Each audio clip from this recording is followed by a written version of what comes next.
শহীদ রাষ্ট্রপতি জিয়াউর রহমান বীর উত্তম এবং দেশনেত্রী বেগম খালেদা জিয়া। বাংলাদেশের ইতিহাসে বহু রাজনীতিবিদের আবির্ভাব হয়েছে। উনি যে পদে অধিষ্ঠিত ছিলেন, এরকম বহু রাজনৈতিক দলের এরকম পদে আরো বহু নেতা অধিষ্ঠিত। উনি প্রধানমন্ত্রী ছিলেন, বাংলাদেশে অনেক প্রধানমন্ত্রী ছিল, কিন্তু তার মতো মর্যাদা নিয়ে কেউ যেতে পারল না। এটাই দৃষ্টান্ত, এটাই ইতিহাস হয়ে থাকবে। আমরা তার আত্মার মাগফিরাত কামনা করি, পরম করুণাময় আল্লাহর কাছে প্রার্থনা করি আল্লাহ যেন তাকে জান্নাতুল ফেরদৌস নসিব করেন। প্রিয় সাথীরা, তিনি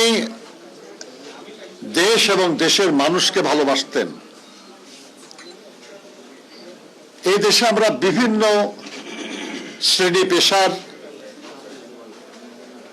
বিভিন্ন ধর্ম বর্ণের,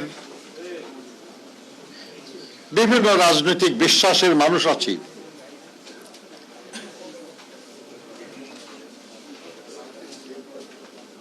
দেশনেত্রী বেগম খালেদা জিয়া চেষ্টা করেছেন সবার জন্যই এমন কিছু করার যেটা শুধু সাময়িক স্বস্তি কিংবা সাময়িক সমাধানের বিষয় না হয়ে স্থায়ী সমাধানের, স্থায়ী কল্যাণের বিষয় হয়। আমরা প্রবাসী শ্রমিকদের মুখে অনেক প্রশংসা করি, তাদের রেমিট্যান্স যোদ্ধা বলে মর্যাদা দেওয়ার চেষ্টা করি, কিন্তু তাদের কল্যাণে তেমন কিছু অন্য কেউ করে নাই। দেশনেত্রী বেগম খালেদা জিয়া প্রবাসী কল্যাণ মন্ত্রণালয় গঠন করেছিলেন, অর্থাৎ প্রবাসীদের কল্যাণের জন্য একটা স্থায়ী রাষ্ট্রীয় কাঠামো তিনি গড়ে দিয়ে গেছেন, একটা বিশেষ আলাদা মন্ত্রণালয়, যার মাধ্যমে অনাদিকাল ধরে আমাদের যারাই প্রবাসে কাজ করবেন বা প্রবাসের থেকে কাজ করে দেশে ফিরবেন, যারা প্রবাসে যাওয়ার জন্য চেষ্টা করবেন, তাদের সকলের কল্যাণের জন্য এই মন্ত্রণালয়ের দায়িত্ব আছে। এই মন্ত্রণালয়ের কর্মকর্তা আছে, এই মন্ত্রণালয়ের বাজেট আছে।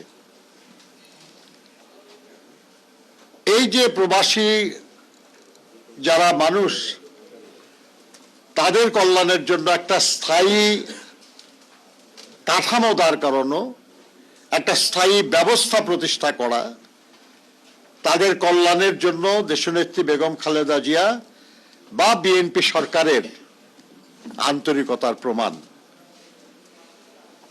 আমরা বিশ্বাস করি যে প্রবাসে যারা আছেন, যারা ছিলেন, তারা তার এই অবদান চিরদিন স্মরণ রাখবেন এবং ভবিষ্যতে যারা দায়িত্বে আসবেন রাষ্ট্রের, তারা সবাই